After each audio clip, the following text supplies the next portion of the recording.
The oaks give a feeling of permanence at this home in Lake Forest, Illinois. But even though Genevieve Neville has gardened here for almost 40 years, she's still looking for new plants to try. The story of the garden and the gardener on A Gardener's Diary.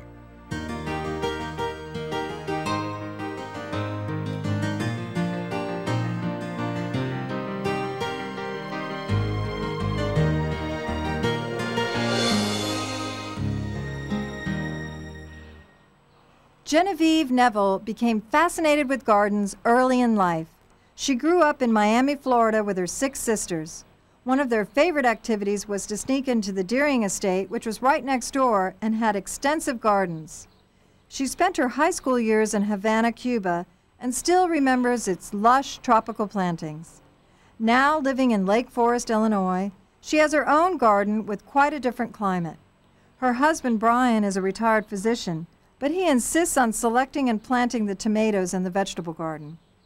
Genevieve cares for most of the rest of the garden, and borrowing a term from her husband's profession, makes morning rounds to keep up with her extensive collection of plants. Some of the most impressive features of the landscape, though, were here long before the Nevilles bought their house. Jen, we're here in Lake Forest, Lake Forest, Illinois, and that's actually a suburb of Chicago. Yes. And it's summertime, and we're under the wonderful shade of these magnificent, I don't know that I've ever met anyone that had such beautiful bur oaks. Thank you. They are just magnificent specimens. How many years have these been here? I would imagine over 100. Wow. At least. So you haven't been here 100 years, no. Obviously. 39. 39 years. So when you moved in, you inherited these trees, yes. And they've continued to. Yes. But the bur oak, Quercus macrocarpa, yes. I love that yes. name, is actually native to this part yes. of the Midwest. To Illinois, yes. You've been here for 39 years, but yes. when was this house actually built? 28 and 29. 1928 and yes. 1929. Finished in 29. It was designed by Stanley Anderson. And this is a particular style that's... Cotswold. Cotswold. Okay. English Tudor.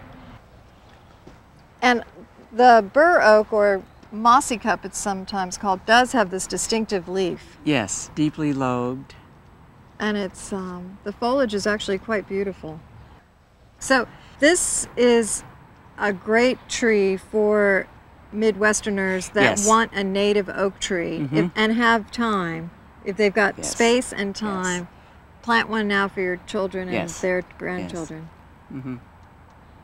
Tell us about this daylily border that you have in front of the junipers. This is pink lavender appeal. Started from 3 plants. 3 plants? And it's about 6 or 7 years old. I just keep dividing them.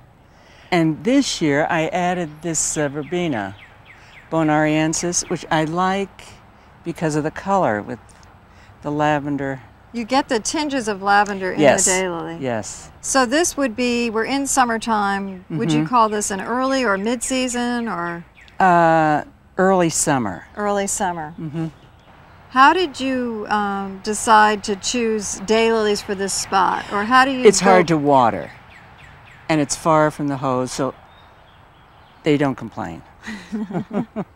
Sweet, isn't it? It's very sweet. And it's obviously quite happy here in Zone 5. Yes, yes. The daylilies do very well here. This is a great stand of bottlebrush buckeye. Buckeyes, yes.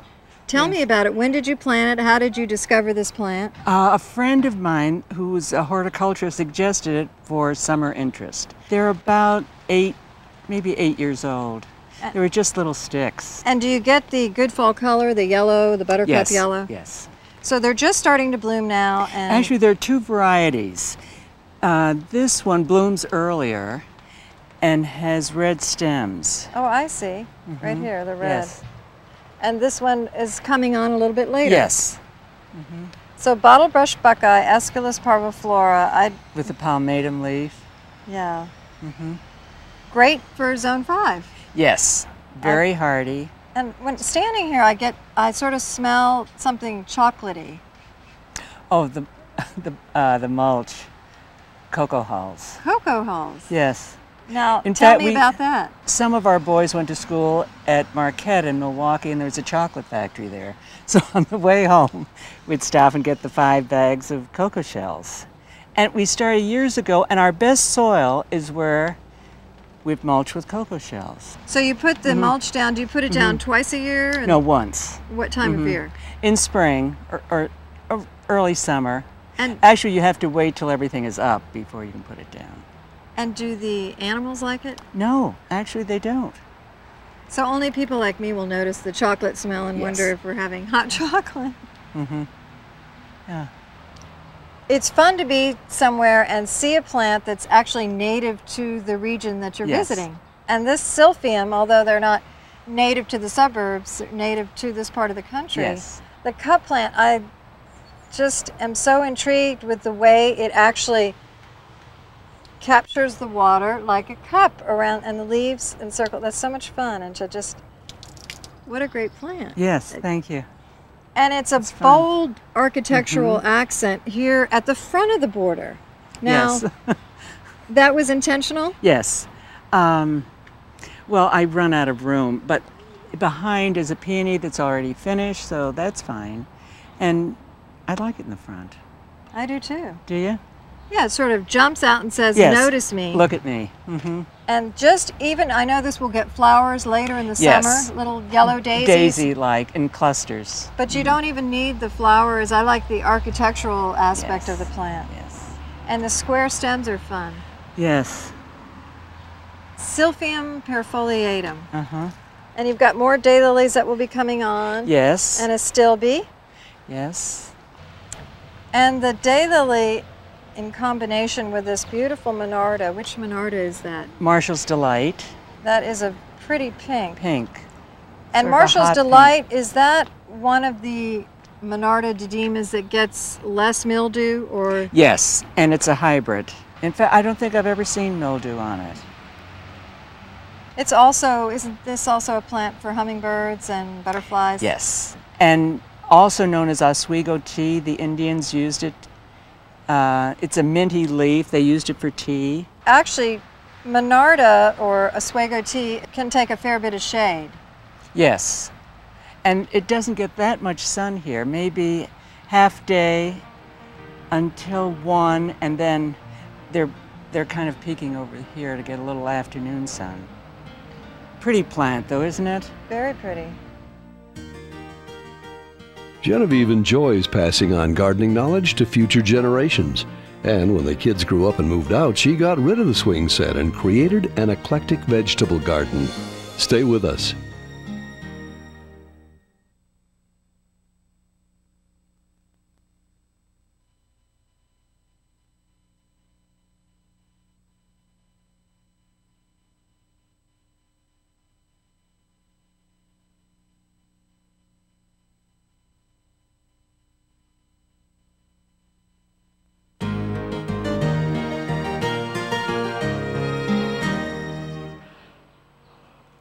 Genevieve Neville's garden in Lake Forest, Illinois is a result of almost 40 years of constant refinement. Genevieve is always looking for new plant varieties, especially from sales at the nearby Chicago Botanic Gardens. She's also delighted that her enthusiasm has been passed on to her children. We have 6 children, 5 boys and a girl, and they all have gardens, and they're very proud of them. In Lake Forest, years ago, there was a program put on by a local garden club, and it was called Nature Study. So all of the children went to it, and they enjoyed it. Then they'd come home, and we would plant. And I don't know, they just liked planting and watching things grow. Wow, when you come around the corner, you really get a surprise. Yes, I love this turn. And you've got the bed lines have a soft curve to it. You've got this long linear space, Yes, and you curve the bed lines out, and it really softens it. yes. And I like borders, obviously. This hosta makes a beautiful border. Yes, and there are different varieties. Of course, it all started with 1 or 2 little plants. You've got this little patch of white that sort of jumps out at us. Yes, for an evening garden. just to look out on white. It's pretty. That's such a good color in the garden anyway. And so that really shows up at night? Yes. And your little water feature on top there? Well, That's it's a lovely. start. It's a start. That's great. Yeah. And then you put this wonderful arbor in the middle of the garden, and you've anchored it with the roses on either side. Yes. And we've added lots of shrubs here. The conifer is an arborvitae that was planted when our oldest grandchild was born. So how big was it? Just, you know, little. Teeny tiny. Yes. So and it's grown with the grandchild. Yes. Yes. When the grandchildren come to visit, I try and make rounds with them, teaching them the names of the flowers. Children should know what flower is what. And there are little poems and little folklore and stories. They love hearing that. Your vegetable garden, I'm sure it's productive, but it's very ornamental. Yes, these are leftover slates, some of them from the roof. It's a path. And you've got lots of color in here with the marigolds. And the Swiss chard. And the Swiss chard. Bright lights. Bright lights. Yes. Swiss chard bright lights. They're really gorgeous. Just, I'm sure you grow them to eat. Yes, and I have a wonderful soup recipe for this. Now the marigolds, do you use those for pest control? Yes, and color. Does it work? Do you spray anything in the garden? No, nothing. Nothing gets sprayed. And we're framed here by this beautiful golden hops. Yes. And why do you grow this? One of the boys, I'm laughing, one of our boys makes beer, so I dry the hops and send it to him. Now, and he uses it in his beer making. That's great. Yeah. How do you get enough hops from here? Oh, the flowers, yes. I know what the flowers look like, but they come out later in the season. Yes, I don't see any. But how many hop flowers does it take to make a 6-pack? I know, pounds. Pounds. And here, is this a special chair to hold a special pot of basil? Basil. The chair is from a rugby club outside of Dublin, purchased in Chicago at a artifacts place. It's cute, isn't it? I like Original paint. Original paint. And it goes so well with the golden hops. Yes. You picked the two to color coordinate. Yeah. This is a curious sort of, almost looks like a clay pot, a fancy clay pot turned upside down. It's a sea kale forcer, English, or English in design. And I just use it for ornamentation. So actually, if you wanted to start sea kale earlier in the garden, it would grow even under the clay. And and the top protects it. Or you could take the top off, and there's a hole there. This is a little Amish fence. That's, out of horseshoes. Horseshoes. I like that. Yes, I picked that up at an antique fair. That's great. Isn't it cute? Color's good. Clematis of all shapes and sizes, poppies and daylilies. For Genevieve, it's just another day at the office. Stay with us.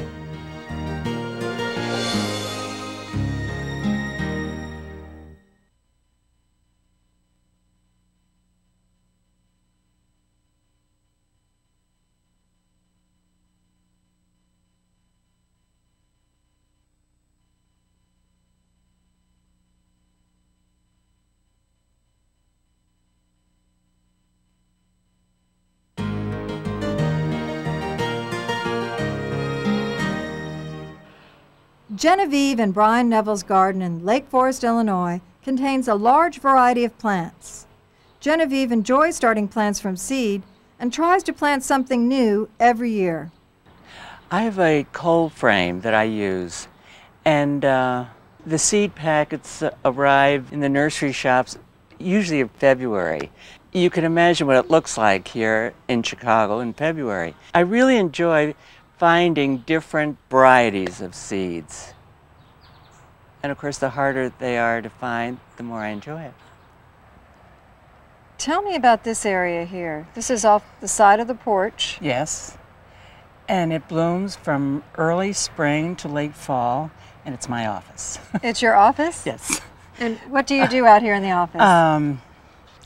Actually, correspondence and just make plans for the rest of the garden. So this is a good vantage point to sit and Yes. contemplate what you're going to do in other areas. Mm-hmm. So have you... And it's so pretty. Oh, it's gorgeous. Yeah. And you've got lots of clematis. Is that a favorite? Yes, it is. I love vines. And tell me about this clematis. Betty Corning from Albany, That's right, Albany, New New York. York. Yes, found in Betty's garden. Little bells. That is beautiful. Isn't it, dear? Now, how do you treat this clematis in terms of maintaining it? The old rule is if it blooms before June, don't prune. Since this blooms in summer, it's pruned in spring or late winter. So you wait until just before new growth starts? Yes. But you've got it on this wonderful Tour. Tour, and it's just draped I know. over. Luxurious. And then you kind of balanced it on the other side with another similar in color but much larger flowers. Mrs. Chumley. Mrs. Chumley. And blooming at the same time. Was that intentional? I would hope so, but it wasn't. It just turned out that way, which was fortunate. This is a beautiful tree. It's loaded with buds and it's got that nice looking foliage. Yes. And the bark. Bark. Have you limbed this up? Yes. Yes, so we can see out from the porch. This is a heptacodium, blooms in the fall, very fragrant, beautiful flowers that fade to pink. So it's a mass of flowers. And what's the Birds common love name? it. Seven Sons of Xiang. Seven Sons of Zhang. And did you think of that when you got the tree? Yes. And why is that? We have 5 sons and a 5 daughter, sons so and 1 daughter. it seemed appropriate. And this was just, a foot tall. And how many years has it been here? I would say 7 or 8, very fast growing. This is a tree to try. It's wonderful. And hardy in zone 5. Oh, yes. And you've got another clematis here. This particular clematis looks as if you've just draped it over the yew. Yes, it's a lax variety. It just flops. But I think it's pretty. And this is Prince Charles. Gorgeous. I like the undersides of the petals as much as Yes. I like Isn't that pretty? And what happens to Prince Charles in terms of pruning or when he finishes blooming? Do you just leave him until next Yes, spring? because the seed heads are so pretty. And the daylily, that soft yellow, it looks so good. I just noticed That's that. sweet. It's From called Gentle Shepherd. beautiful soft color. Yes. And all the poppies that you had in here. That have receded from last year. And you start your poppies from seed? Actually, we let the seed heads dry, and then it's like a pepper shaker. And you just scatter them. And when do you scatter seeds in the Chicago area? As soon as these are ripe. Okay. You do it, immediately. You don't wait till the spring? Mm-mm. No. I'm standing here and I'm also looking at the backdrop of your garden. Is that wonderful, that looks like some sort of native honeysuckle. Suckle, yes. Covered with fruits, and it provides, birds love it. I was going to say, bird food and a really good screen between you and your neighbor. Yes. Even though she has plenty of room, Genevieve enjoys the miniature side of gardening, from a lone trillium to an exuberant container planting. Stay with us.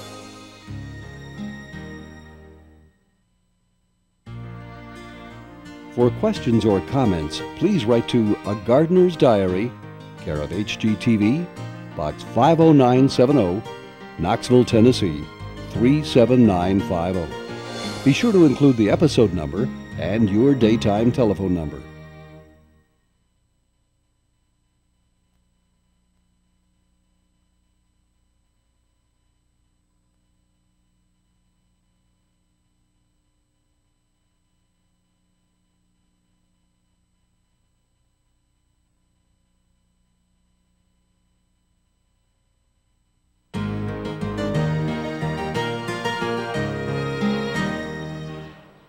Genevieve Neville has been gardening at her home in Lake Forest, Illinois for almost 40 years. Even after all that time, her garden continues to surprise her, sometimes in the smallest ways. You've got a single trillium at the base of this oak tree. Did you plant that trillium? No, it appeared this year. And are you familiar with the old saying, if you're looking for a trillium, look at the base of an oak tree? No. And there it is. And there it is. So have you that must have been exciting. It was, and I couldn't believe it. You've been here 39 years, and Yes. when did that pop up? This year, Wow. and bloomed.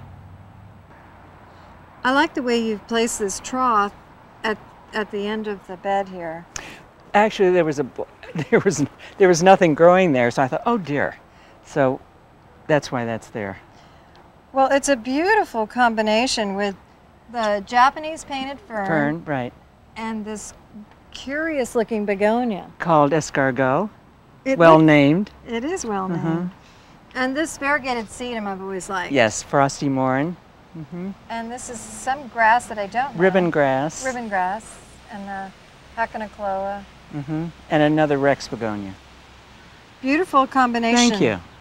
Now It worked. the fern is hardy and the sedum's hardy. What will you do with the begonias? I'm going to try and take them in, and the grasses are hardy. I'm going to try and take them in. I know somebody who didn't had good luck, so we'll see. But it's fun, isn't it?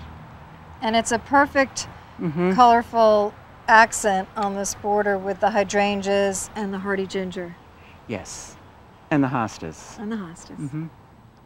I really love gardening. I enjoy it. I learn a lot. Every year I learn something else. It's good for your mind. And you certainly forget all your troubles.